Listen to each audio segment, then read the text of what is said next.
Bonsoir à vous, Younes Belfella, Bonsoir. spécialiste du Proche-Orient, enseignant-chercheur à Paris 8 et par ailleurs directeur du think tank MedFocus.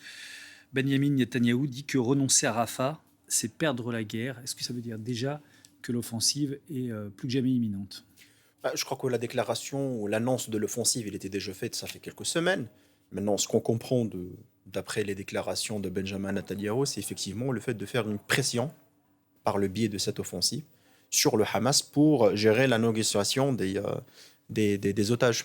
On a vu au début de semaine une libération forcée de 2 otages par les Israéliens, ce qui a représenté quand même un effet médiatique extrêmement important par Benjamin Netanyahu. Après la vidéo de Yahya Senwar, qui est l'état-major du Hamas, une façon pour dire qu'on est là et qu'on arrive à suivre les dirigeants du Hamas. Donc je crois qu'il y a des négociations qui se passent actuellement. D'ailleurs, il y avait beaucoup d'échanges à Paris, au Caire, à Doha, entre les Israéliens et indirectement, bien évidemment, avec le Hamas par l'intermédiation du Qatar et des Égyptiens. Maintenant, c'est un jeu également de pression pour arriver à, bien évidemment, un cessez-le-feu en contrepartie Et de la libération des otages. il faut qu'on rappelle l'enjeu d'une intervention militaire sur Rafah. Rafah, c'est cette ville du sud de Gaza Tout à où fait. sont réfugiés aujourd'hui 1,3 million Palestiniens, ceux qui avaient fui les combats au nord de la bande de Gaza au début de l'intervention militaire.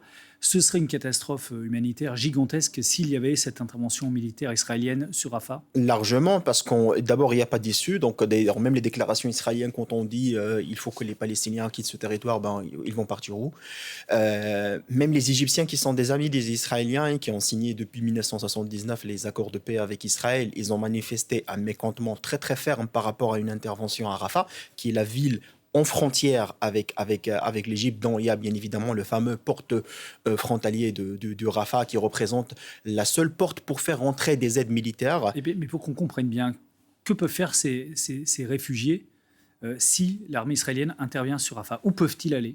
Non, je crois que c'est toute l'inquiétude, et d'ailleurs toute la pression internationale est autour de cette question. On a vu qu'il y a même un changement de ton de la part des Européens, des Américains, pour faire une pression contre les Israéliens. Ça sera aussi très compliqué, parce que même s'il y aura par l'armée israélienne une opération très ciblée, mais on sait parfaitement que dans des zones urbaines, d'un point de vue militaire, on aura bien évidemment des dégâts collatéraux, et donc le risque, bien évidemment, il est très très élevé concernant cette situation. Maintenant, ce qui est bien évidemment en jeu politique, c'est l'opinion publique internationale qui risque de se tourner contre Israël, et depuis le 7 octobre, on le constate de plus en Est-ce plus. que ça importe à Benjamin Netanyahou, ça, que l'opinion internationale Une, soit contre lui? une question très importante, parce qu'il faut savoir, l'enjeu pour Benjamin Netanyahu, c'est un enjeu juridico-politique. Lui, Sur son le enjeu, coup, il est plus c'est la intérieur. survie politique, bien évidemment. C'est la survie politique. C'est pour ça que j'ai dit, en plus, il a des affaires juridiques. Donc, c'est sur le court et le moyen terme. Mais pour Israël, il y a un enjeu extrêmement fort, qui est la question de la sécurité.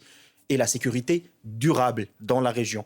Surtout que la force de la dissuasion d'Israël était touchée le 7 octobre.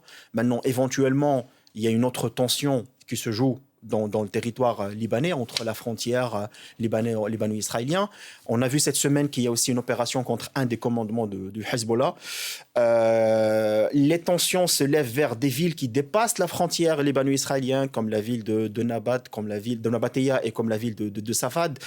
Et donc, on constate qu'il y a aussi un risque d'embrasement dans la scène libanaise, le Liban, qui est aussi un pays en pleine crise politico-économique.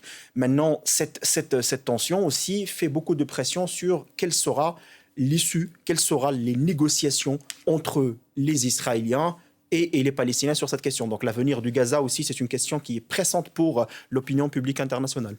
La pression vient aussi de Joe Biden, le président américain, Leslie Cadieux le rappelait, qui, pour la première fois, parle de cessez-le-feu, demande un cessez-le-feu Oui. humanitaire. Est-ce que ça peut avoir un effet sur Benjamin Netanyahou? C'est l'allié principal, les États-Unis, d'Israël. Il y a 2 éléments. Le premier, c'est un élément militaire. C'est les aides américaines pour Israël, c'est 4 milliards de dollars annuellement. Deuxièmement, je crois que c'est clair que le cas de Biden, ça risque d'être bien évidemment le dernier président démocrate pro-Israël.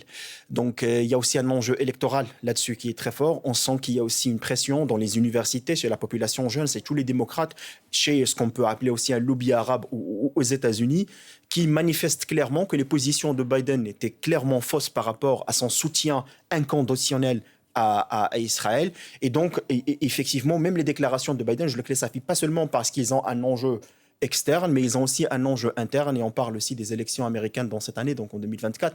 Donc forcément, il faut comprendre aussi la complexité de ce jeu. Je crois que pour Joe Biden, et c'est même la position aussi de tous les dirigeants européens, on a vu Josep Borrell qui a manifesté à plusieurs reprises qu'il est contre cette offensive, et il y a des critiques qui sont adressées à Israël actuellement. Donc le comportement d'Israël par rapport à ce qui peut se passer dans le Rafah va déterminer tout l'avenir en fin de compte de cette région. Qu'est-ce qui pourrait amener à un cessez-le-feu et une évacuation des civils de Rafah? Le préalable pour Israël, c'est de toute façon la libération des otages? C'est la carte principale, et d'ailleurs c'est la principale carte de pression pour le Hamas. Deuxièmement, il y a aussi un élément qui est très important, c'est l'avenir de la bande de Gaza, c'est-à-dire comment elle sera gérée, cette bande de Gaza. Donc, c'était un sujet d'ailleurs parmi les sujets qui étaient discutés dans le sommet de Munich pour la sécurité. Et on sent que c'est pour la première fois des pays comme les pays du Golfe, des pays arabes, qui manifestent une volonté d'avoir une force internationale dans cette bande de Gaza. Pourquoi? On sait parfaitement qu'il y a une incapacité, une décrédibilisation de l'autorité palestinienne pour gérer la bande de Gaza. Il n'y a aucune volonté pour que Israël gère cette bande de Gaza parce que ça va amener à plusieurs tensions dans la région. Donc là maintenant, c'est le scénario qui se prépare actuellement, c'est de voir quelle gouvernance pour la bande de Gaza et surtout quel avenir de relations entre les Palestiniens et les Israéliens. Parce que l'objectif déclaré des Israéliens, c'était détruire le Hamas. Je crois sur le plan militaire, il y a à peu près 60% de cette destruction, mais sur le plan politique, le Hamas existe encore. Merci beaucoup. Merci à vous, Younes Belfella. Je rappelle que vous êtes un spécialiste du Proche-Orient, enseignant-chercheur à Paris 8, directeur du think tank MedFocus. Merci d'être venu ce soir sur le plateau de France Info.